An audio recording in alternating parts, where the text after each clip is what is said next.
हमें काबा की धरती नहीं बनने देना। नॉनवेज खाना आप इस मंशा से वीडियो दिखा दिखा करके किसको खुश करने का खेल कर रहे हो। दीदी आप कान खोल कर सुन लो। धन्य हो योगी बाबा, आपके बयान का असर तो 7 समंदर पार पहुंच गया है। आप जिस तरीके का बयान दे रहे थे काबा को लेकर, वो बयान अब सऊदी अरबिया पहुंच गया है दोस्तों। और सऊदी अरबिया से क्या स्टेटमेंट आया है, किस तरीके की बातें एक यूजर के जरिए कही गई है, वो भी मैं आपको बताऊंगी। साथ ही आपको कई ऐसी वीडियो दिखाऊंगी जिस वीडियो को देखकर आप दंग हो जाएंगे कि करनी और कथनी में कितना फर्क होता है, कैसे जनता को बेवकूफ हमारे नेताओं के जरिए बनाया जाता है। इसका लाइव, जी हाँ, लाइव पोस्टमार्टम आपके सामने रखूंगी और आप खुद तय कीजिएगा कि इस देश में जनता को कितना बेवकूफ, कितना ज्यादा कमजोर समझा जाता है। सत्ता और कुर्सी पाकर ये लोग सोचते हैं कि किसी को भी कैसे भी अपनी उंगली पर नचा सकते हैं, लेकिन आपको सावधानी बरतनी है। आपको इन तमाम चीजों को परखना है, जांचना है और तभी कोई फैसला लेना है कि आपके लिए क्या सही है और क्या गलत है। दोस्तों, योगी आदित्यनाथ का बयान तो आप सुन ही चुके हैं। काबा को लेकर बंगाल में जाकर जो बयान दिया है, वोट पाने की चाह में काबा तक को ले आए हैं। मतलब आप सोचिए कि चुनाव में काबा की कोई जरूरत नहीं थी। काबा शरीफ सऊदी अरबिया में है, मुसलमानों का सबसे पवित्र स्थान, सबसे पाक पूजनीय जगह है। उस जगह को भी योगी आदित्यनाथ ने नहीं छोड़ा, बंगाल चुनाव में ले आए। सोचिए, कोई मतलब था काबा का जिक्र करना? पश्चिम बंगाल के अंदर काबा की धरती नहीं बनने देना है, बिना सर पैर की बात। इनके बयान की वजह से आज पूरी दुनिया में, जी हाँ, इन लोगों की बयान की वजह से आज पूरी दुनिया में भारत को लेकर क्या कुछ कहा जा रहा है और कितनी खबरें छप रही है, ये देश के साथ साथ दुनिया भी देख रही है। आप लोगों के बयान की वजह से आज जो हमारे इंटरनेशनल रिश्ते हैं वो किस जगह पर आकर खड़े हुए, कोई आइडिया है? या बस आओ मंच से अनबन जो बोल दो और निकल जाओ, चले जाओ प्रदेश में कुर्सी पर बैठ जाओ, एसी में बैठकर आराम से ठाट बाट से सारी चीजें करते हुए नजर आते। लेकिन इसका अंतर्राष्ट्रीय स्तर पर क्या असर पड़ रहा है? अमेरिका और भारत के रिश्ते देख चुके हैं कि ट्रंप लगातार प्रधानमंत्री नरेंद्र मोदी को लेकर कैसे कैसे बयान और भारत की चीजों को लेकर वो खुद स्टेटमेंट और तमाम घोषणा करते हुए नजर आ रहे हैं। और हमारे लाचार प्रधानमंत्री चुपचाप खामोश, जुबान को सिले हुए नजर आते हैं। विपक्ष बार बार बोल चुका है कि ऐसा क्या है भाई जो ट्रंप के आगे आप बोल नहीं पाते हैं, अन्याय के खिलाफ आवाज नहीं उठा पाते हैं। इससे पहले तो इस तरीके की चीजें किसी भी प्रधानमंत्री के शासन में नहीं देखने को मिला जैसा मोदी के शासन में देखने को मिल रहा है। अब देखिए दोस्तों, भारत का गल्फ कंट्री से बहुत अच्छे रिश्ते हैं, बहुत अच्छे, सदियों से। आज कोई नई बात नहीं है, सदियों से भारत के और गल्फ कंट्री के बहुत अच्छे संबंध रहे हैं। और उस संबंध को योगी ने कैसे तार तार कर दिया है।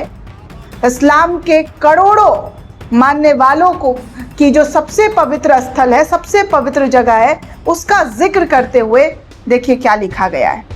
सऊद हफीज, इनके प्रोफाइल पर जाकर चेक करती हूँ दोस्तों, तो लिखा हुआ है journalist, media adviser and PR, Riyadh, New Delhi media personality.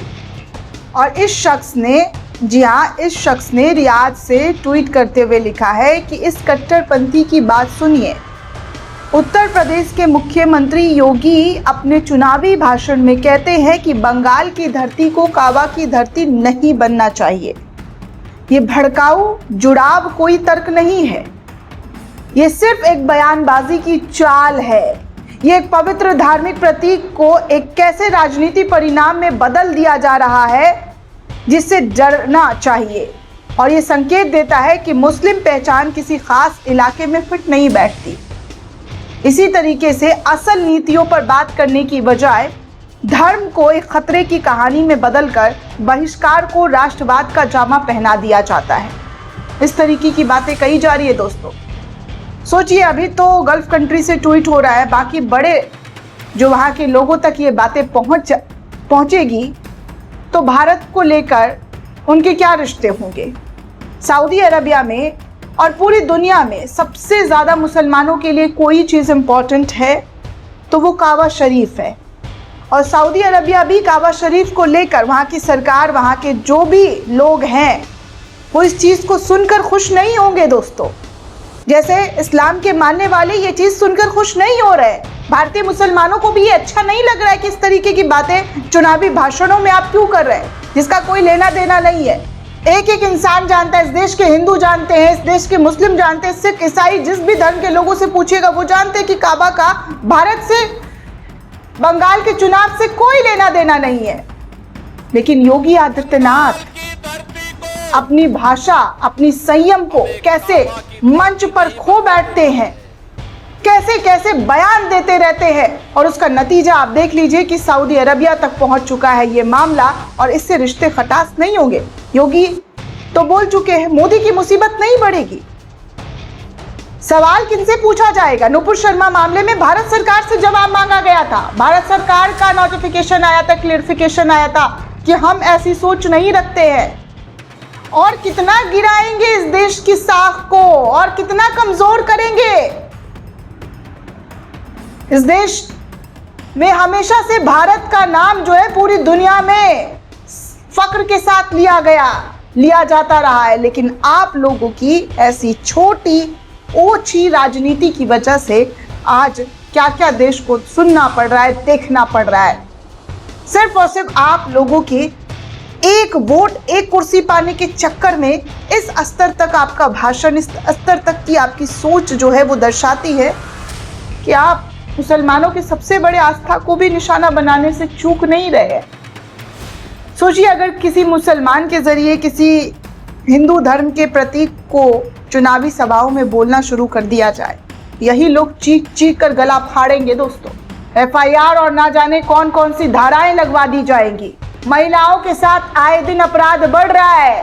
Yogi ji, आपके प्रदेश में, जिस प्रदेश का प्रशासन लॉ एंड ऑर्डर टाइट किया हुआ है, उस प्रशासन में मनचले लफंगे मुस्लिम महिलाओं के साथ और भी तमाम महिलाओं के साथ बदतमीजी, बदसलूकी कर रहे हैं। वो सारी तस्वीरें आपको शायद नहीं दिखाई दे रही होगी।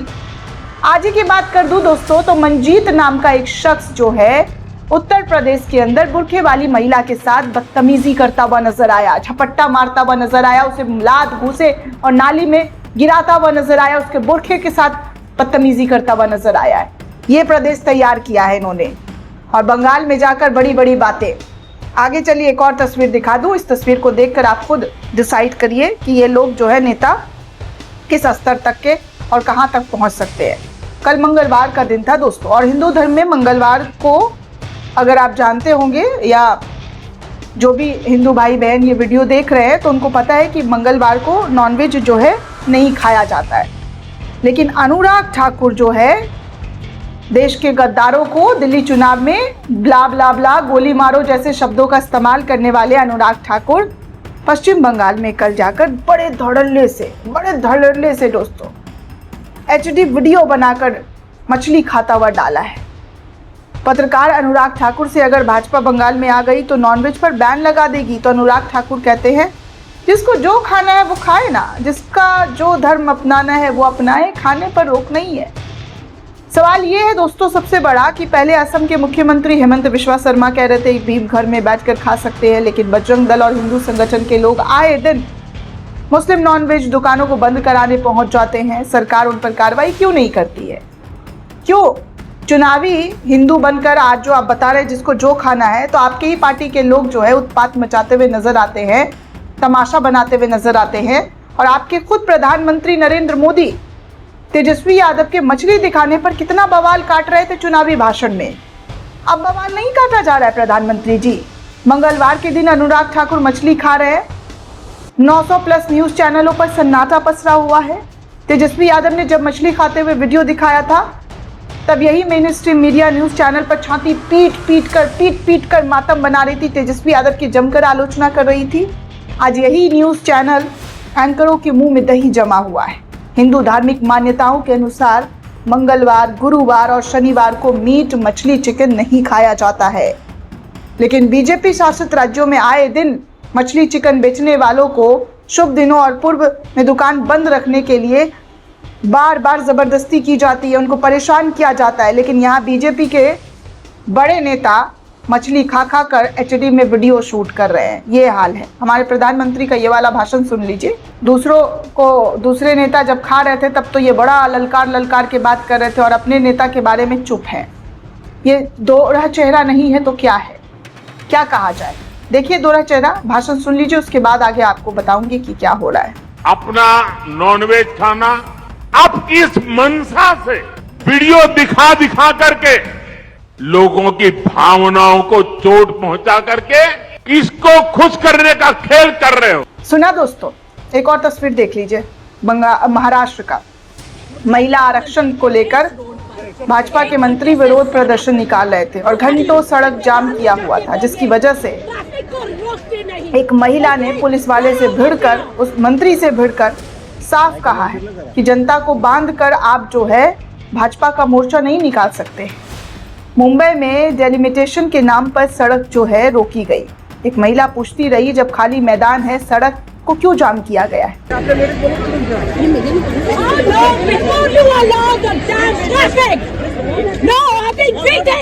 इनकी राजनीति से महिला तक परेशान है, लेकिन ये महिलाओं के सम्मान की बात करते हैं। ये हमारी पार्टी। वैसे महिला सम्मान से आपको याद दिला दूं दोस्तों, तो गृह मंत्री अमित शाह का ये बयान सुन लीजिए। पश्चिम बंगाल के मुख्यमंत्री ममता बनर्जी को लेकर क्या कह रहे हैं। ए दीदी, आँख खोल, कान खोल कर सुन लो। सुना? ओ दीदी, आँख कान खोल कर सुन लो। ये संस्कारी भाषा है दोस्तों। ओ दीदी, ऐसे अपनी माताओं बहनों से ये बात करते हैं। ओ दीदी, आँख कान खोल कर सुन लो। मतलब मुख्यमंत्री महिला है तो बर्दाश्त नहीं हो पा रहा है। वैसे महिला आरक्षण की बात जमकर की जा रही है। आपको बता दूं दोस्तों, जाते जाते तो टीएमसी का जलवा कैलिफोर्निया में किस तरीके से, जी हाँ, कोलकाता तो आप देख ही रहे हैं, वहाँ पर उनके जो है बड़ी तादाद में लोग उनको वोट कर रहे हैं। लेकिन कैलिफोर्निया में कैसे ये दुनिया के कई मुल्कों में भी आप देख सकते हैं कि कैसे जो है यहाँ पर प्रचार प्रसार दीदी के लिए किया जा रहा है और नो वोट फॉर बीजेपी जो है कैंपेन चलाया गया है। इस वीडियो में आप साफ तौर पर देखिए और अंदाज़ा लगा सकते हैं कि पहली बार टीएमसी का इंटरनेशनल लेवल पर प्रचार हो रहा है और भाजपा के लोग कह रहे हैं कि ममता का लहर ख़त्म हो गया। दोस्तों, ये पूरी रिपोर्ट आपको कैसी लगी हमें कमेंट करके ज़रूर बताइएगा। साथ ही साथ चैनल को ज़्यादा से ज़्यादा लाइक, शेयर और सब्सक्राइब करना बिल्कुल भी ना भूलें। शुक्रिया।